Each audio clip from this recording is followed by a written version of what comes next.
नमस्कार साथियों, मेरा नाम संजय झा है और आप देख रहे हैं YouTube channel Sanjay Jha speaks. साथियों, जैसा कि आप जानते हैं कि अभी प्रधानमंत्री श्री नरेंद्र मोदी के आह्वान पर देश भर में आज़ादी का अमृत महोत्सव मनाया जा रहा है। हम आज़ादी की 75वीं वर्षगांठ मना रहे हैं और इसके साथ साथ तिरंगा यात्रा भी निकल रही है। हर घर तिरंगा अभियान भी चल रहा है। तब पहला सवाल ये है कि आज़ादी का अमृत महोत्सव के साथ तिरंगा अभियान क्यों? दोस्तों, आज जो मेरा वीडियो है वो इसी तिरंगा अभियान को समर्पित है कि क्यों और कैसे, इसकी वजह क्या। दोस्तों, सबसे पहले तो ये बता दूं कि जिस तरह से हमारी आज़ादी के 75 साल हुए हैं, उसी तरह से हमारे आन बान और शान के प्रतीक तिरंगा झंडे के भी 75 साल पूरे हो गए हैं। क्योंकि 22 जुलाई 1947 को संविधान सभा ने उस तिरंगे को अंगीकृत किया था जिसको आज हम अपने देश का राष्ट्रीय ध्वज मान करके घर घर फहरा रहे हैं और उसको सलामी ठोक रहे हैं, सलामी दे रहे हैं, जो हमारा गौरव बन चुका है। दोस्तों, इसलिए उस तिरंगा जिसको 22 जुलाई 1947 को हमारी संविधान सभा ने अंगीकृत किया था, हालांकि 26 जनवरी 1950 को जब संविधान लागू हुआ था तो तिरंगा भी राष्ट्रीय ध्वज बना था संवैधानिक रूप से, लेकिन इसको संविधान सभा ने 22 जुलाई 1947 को अंगीकृत किया था। इसलिए उसके भी 75 तिरंगा झंडा भी 75 साल का हो गया है और इसलिए हम आज़ादी के अमृत महोत्सव के साथ तिरंगा झंडे का अमृत महोत्सव मना रहे हैं, 75वीं वर्षगांठ मना रहे हैं। तो दोस्तों, ये तो पहला सवाल था, पहले सवाल का जवाब था जो आपको मिल चुका है। अब हम बात करते हैं कि तिरंगा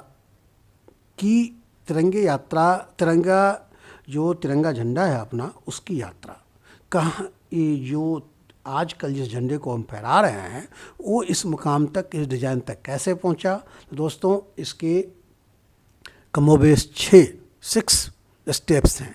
पहला ध्वज आपको पता है कि 7 अगस्त 1906 को कलकत्ता में जब कांग्रेस का अधिवेशन हुआ था उसमें फहराया गया था। इसको मैं आपको पूरा डिटेल में समझाने के लिए मैं स्क्रीनशॉट डालूंगा, सभी चरणों के झंडे डालूंगा, इसके बारे में वेब पोर्टल्स, न्यूज़ पोर्टल्स की जो खबरें हैं उनकी स्क्रीनशॉट्स भी डालूंगा। पहले मैं बता दूं कि पहला जो संक्षिप्त में बताना चाहता हूं ताकि वीडियो बहुत लंबा ना हो, तो पहला जो चरण था वो 7 अगस्त 1906 को कलकत्ता में जब पारसी बागान स्क्वायर में अधिवेशन हुआ था कांग्रेस का, उसमें फहराया गया था। ये हमारी जो सिस्टर निवेदिता थी, जो विवेकानंद की शिष्या थी, जो भारत आ गई थी, आयरलैंड की महिला, उन्होंने इसको डिज़ाइन किया था। इसमें 3 पट्टियाँ थी, 3 पट्टियों में लाल, पीला और हरा।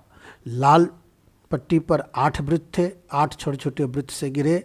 पीले वृत्त पर नीले रंग में वंदे मातरम लिखा हुआ था और हरे पर सूरज और चांद तारा अंकित था। ये सांप्रदायिक एकता का प्रतीक माना गया था। लाल रंग हिंदू का, हरा रंग मुस्लिम का, पीला रंग और वृत्त अन्य धर्मों का। दूसरा ध्वज पहली बार जो है भारत के बाहर विदेशों में फहराया गया, ये था मैडम भिखाजी कामा ने पेरिस में फहराया था। पेरिस यानी मैडम भिखाजी कामा ने इस ध्वज को पेरिस में फहराया था और फिर उसी को बर्लिन में, स्टुटगार्ट में भी इसको फहराया गया था। इसमें भी वही सारे रंग थे जो सिस्टर निवेदिता द्वारा डिजाइन किए गए झंडे में थे। सिर्फ लाल पट्टी पर 7 वृत्तों की जगह तारे व एक कमल बना दिया गया था। 7 तारों को सप्तर्षि कहा गया था। इसका भी फोटो मैं आपके साथ शेयर करूंगा स्क्रीनशॉट के रूप में। तीसरा ध्वज होम रूलिंग आंदोलन के दौरान हुआ था 1917 में। एनी बेसेंट और बाल गंगाधर तिलक ने इसको डिजाइन करके बनाया था। इसमें जो है लाल पृष्ठभूमि पे 5 नीली पट्टियाँ थी और उन पट्टियों पे यूनियन जैक और उनके सामने सप्तर्षि और पट्टियों के और यूनियन जैक के सामने चांद और तारा ये लगाया गया था। दोस्तों, इसमें एक तरह से ये माना गया था कि हम यानी भारत के लोग ब्रिटिश प्रभुसत्ता के अधीन है। हालांकि इस झंडे को ज़्यादा तवज्जो नहीं मिला था।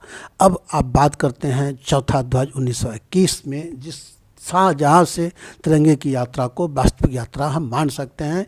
ये जो एक क्रांतिकारी थे पिंगला वेंकैया, इन्होंने एक विजयवाड़ा अधिवेशन में एक झंडा पेश किया था उस झंडे में 2 पट्टियाँ थी, लाल और हरे रंग की पट्टी, और उसमें गांधी जी की सलाह पर एक और पट्टी जोड़ी गई ऊपर, जिसको सफ़ेद रंग की पट्टी, यानी ऊपर सफ़ेद रंग की पट्टी, बीच में जो है बीच में लाल रंग की पट्टी और फिर नीले रंग की पट्टी, और उस पे गांधी जी के सलाह पर नीले रंग की पट्टी पे चरखा बनाया गया। सफ़ेद, नीला और लाल और नीले रंग की पट्टी पे चरखा को स्वावलंबन का प्रतीक माना गया, और दोनों रंगों को, तीनों रंगों को अन्य धर्मों, बाकी धर्मों का प्रतिनिधित्व माना गया। दोस्तों, फिर जब 1931 में 1921 से लेकर के 1931 तक इस झंडे को कांग्रेस अपना झंडा मानती रही, लेकिन जब 1931 में क्या हुआ कि इस नागपुर अधिवेशन से पहले झंडे में धर्म संप्रदाय को शामिल करने का कारण विवाद हो गया, और विवाद इस तरह से बढ़ा कि एक 7 सदस्यीय कमेटी बनाई गई कि आप इस नए झंडे का डिज़ाइन तय करोगे, और उस कमेटी ने एक केसरिया रंग का झंडा बनाया, जिसके ऊपर लेफ्ट में चरखा की आकृति बनाई गई। इस झंडे को कांग्रेस ने अस्वीकार कर दिया। जो 1931 के झंडे को कांग्रेस ने अस्वीकार कर दिया, जो 7 सदस्यीय कमेटी ने जो झंडा दिया था। उसके बाद दोस्तों, फिर सरदार वल्लभ भाई पटेल की अध्यक्षता में जो कमेटी बनी, उस कमेटी ने 3 पट्टी वाली एक झंडा बनाया, जिसमें सबसे ऊपर केसरिया, बीच में सफ़ेद और नीचे नीला रंग डाला गया, नीले रंग की पट्टी डाली गई, और सफ़ेद रंग के बीच में, पट्टी के बीच में चरखा बनाया गया। केसरिया, सफ़ेद और हरा, तीनों समानांतर पट्टियाँ, सफ़ेद पट्टी पर चरखा। इस रंग का चयन धर्म के आधार पर नहीं किया गया था। केसरिया को त्याग और साहस, सफ़ेद को सत्य और अहिंसा, हरा को विश्वास और वीरता का द्योतक माना गया, और चरखे को, जैसा कि आप जानते हैं, गांधी जी ने चरखे को स्वावलंबन का प्रतीक पहले ही मान लिया था। तो 1931 के बाद दोस्तों, इसी झंडे के नीचे हमारी लड़ाई चलती रही, आज़ादी की लड़ाई चलती रही। लेकिन जब कांग्रेस का जब संविधान सभा का गठन हुआ और कांग्रेस की बैठक हुई, संविधान सभा की बैठक हुई, तो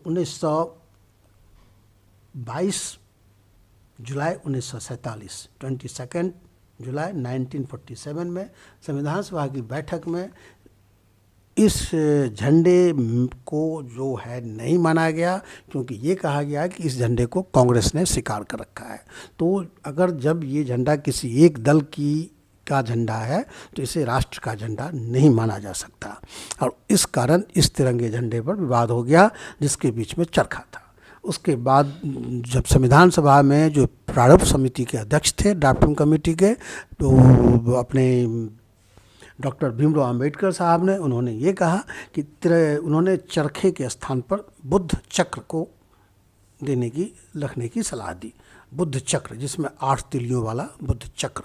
लेकिन चूंकि तिरंगे में किसी धर्म के प्रतीक को शामिल नहीं किया जाना था, इसलिए इसको नहीं माना गया, और फिर जवाहरलाल नेहरू ने बुद्ध धर्म चक्र के बदले में एक 24 तिलियों वाला चक्र लाने की सलाह दी, जिसको सारनाथ के अशोक स्तंभ से लिया गया था, और इसको सभी ने मान लिया। यानी केसरिया,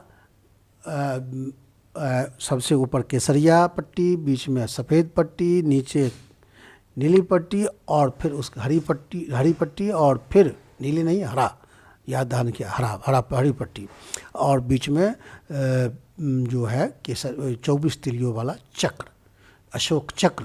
याद रखिएगा कौन चक्र?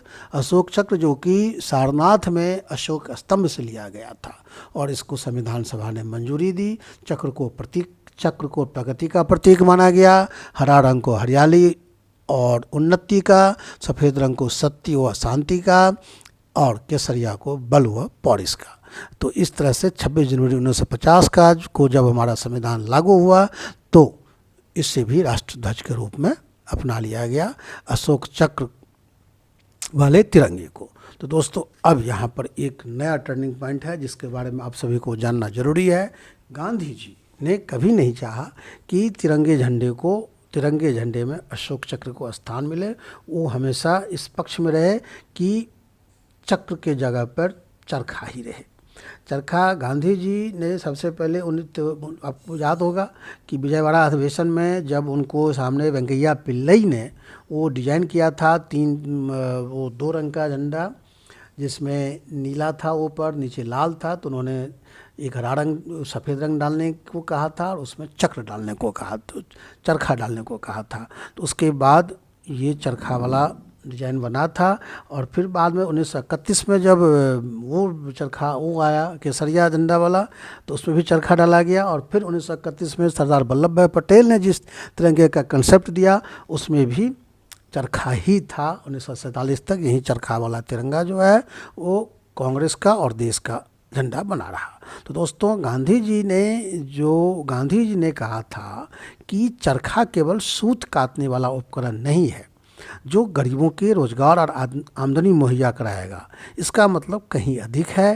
ये सादगी, मानवीयता और किसी को कष्ट नहीं देने के साथ गरीबों और अमीरों, पूंजी और मजदूरी के बीच एक अटूट बंधन का भी प्रतीक है।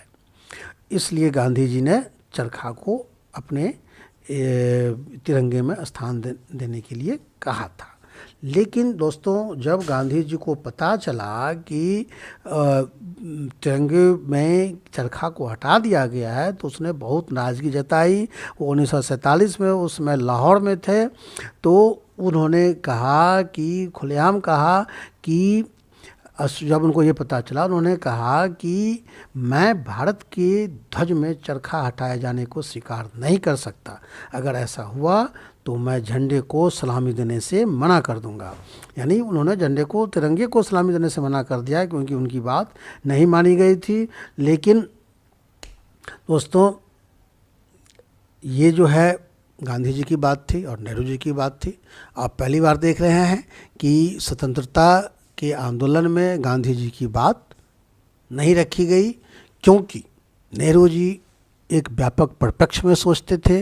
गांधी जी कहीं ना कहीं धर्म से बंध जाते थे और नेहरू जी पूरे सिस्टम को धर्म से ऊपर उठाना चाहते थे। इसलिए उन्होंने हरी, नीली केसरिया, सफ़ेद और लाल पट्टी के प्रति जो अवधारणा थी पीछे कि हिंदू का, मुसलमान का, सभी धर्मों का, उसको बदला, फिर चरखे को बदला और फिर उन्होंने अशोक चक्र को डाला। तो दोस्तों ये आप समझ लीजिए, ये थी हमारी तिरंगे की यात्रा। जिस तिरंगे को आज हम नमन करते हैं, जो तिरंगा आज हमारे गौरव का प्रतीक है, वो तिरंगा इन 6 चरणों से गुजरा। और उसके बाद 7वें चरण में जो आज का झंडा हम देख रहे हैं वो उसका 7वां चरण है। दोस्तों उम्मीद है कि आपको ये कंसेप्ट अच्छा लगा होगा। गांधी जी की नाराज़गी का आपको पता चला होगा कि वो क्यों चाहते थे चरखा ना हटे तिरंगे से, और जवाहरलाल नेहरू जी ने क्यों सभी संविधान सभा के बाकी सदस्यों को संतुष्ट करने के लिए, उनको जोड़ने के लिए उन्होंने चरखा को हटा दिया। क्योंकि उनको बाकी सदस्यों का मानना था, गैर कांग्रेसी सदस्यों का मानना था कि तिरंगा, चरखे वाला तिरंगा जो है कांग्रेस का झंडा है, जो इस देश का झंडा नहीं हो सकता। तो नेहरू जी ने यहाँ भी कंप्रोमाइज़ किया देश हित में। तो दोस्तों ये पूरा कंटेंट आपको अच्छा लगा होगा, मुझे उम्मीद है। अगर ऐसा है तो आप मेरे इस वीडियो को लाइक करेंगे, चैनल को सब्सक्राइब करेंगे दोस्तों। और मैं इन्हीं शब्दों के साथ अपने वीडियो को ख़त्म करता हूं। उम्मीद है कि ये कंटेंट आपको अच्छा लगा होगा। थैंक यू दोस्तों, जय हिंद।